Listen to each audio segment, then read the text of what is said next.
सभे मगहिया भाई बहन के भुलेटन काका के राम राम आथिन मगहिया खबर में सुनथिन देश दुनिया के खबर। आज 30 जनवरी शहीद दिवस है। आज है के दिन नाथूराम गौड से गांधी जी के गोली मार के हत्या कर दिला खल। बीटिंग द रिट्रीट के साथ कल 73वां गणतंत्र दिवस समारोह के समापन हो गए। एनडीए कैलक बिहार विधान परिषद ले सीट के बंटवारा भाजपा 12, जदयू 11 और रालोजपा 1 सीट पर लड़त। हम और वीआईपी के 1 सीट न देवल गए। 10 फरवरी से 7 मार्च तक एग्जिट पोल पर चुनाव आयोग रोक लगा दिलक। लता मंगेशकर की तबियत में होयल सुधार, अब उनका वेंटिलेटर से हटा देवल गए।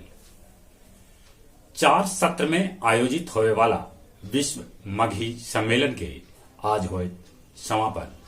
दुनिया के कैकन देश के मगहिया भाई बहन लेलन इमे भाग। बिहार पंचायत चुनाव में 1751 पद पर 1 उम्मीदवार अपन नामांकन न कैलन हल, जेकरा चलते वो सभे सीट खाली रह गेलक।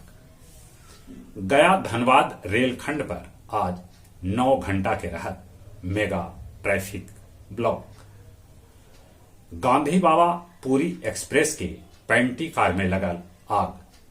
सिवान के जेवर दुकान में दिन दहाड़े 5.60 लाख के गहना लूट के ले भागलन बदमाश। पाकिस्तान के रास्ते भारत अफगानिस्तान भेजत गेहूं। अमेरिका मिस्र के देवे जाए वाला सैन्य सहायता पर लगौला रोक। तालिबान के नेता से मिलन अमेरिकी उपराष्ट्रपति कमला हैरिस। चीन भड़कल। रूसी सेना में शामिल हो सकत यूक्रेन के बागी सभे।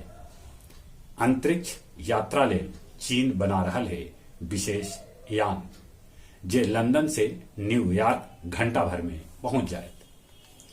कोचेश्वर महादेव मंदिर के विकास पर खर्चा कैल जाए 2 करोड़ रुपया लेल गेल ओकर जायजा। नीरा उत्पादन लेल गया जी में बनावल गेल 100 गो ग्रुप, एकरा में 2000 उत्पादक के जोड़ल जाए। इमामगंज के सलैया गांव में पूर्व मुख्यमंत्री जीतनराम मांझी गरीब सभे के बीच बांटलन कंबल।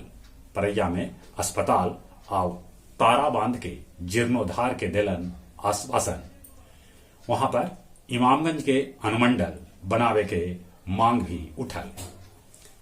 593 लीटर दारू के साथ एगो तस्कर के गिरफ्तार कैल पुलिस। और अब कुछ खेल के समाचार। एशले वार्टी 44 बछर बाद ऑस्ट्रेलियाई ओपन जीते वाली पहला ऑस्ट्रेलियाई महिला खिलाड़ी बन गए। अंडर 19 विश्व कप में पाकिस्तान के हरा के ऑस्ट्रेलिया सेमीफाइनल में जगह बनौलक। भारत दृष्टि बाधित तिसरका T20 विश्व कप के मेजबानी करत। गुरुआ हाई स्कूल के मैदान में शहीद अनिल सक्सेना क्रिकेट टूर्नामेंट के उद्घाटन कल गए। जहां तक मौसम का सवाल है, मौसम विभाग सूचना दिलका है कि गया जी समेत बिहार के 9 शहर में जम्मू से भी बेसी ठंडा गिर रहा है। ठंडा से बचते कोरोना से बचे ले मुंह होना पर मास्क लगाते, सोशल डिस्टेंसिंग के पालन करते। जौन उम्र 15 बछर से ऊपरे है तब कोरोना के वैक्सीन जरूर लेते। चली एक बार फिर से अपने सभे के भुलेटन काका के राम राम।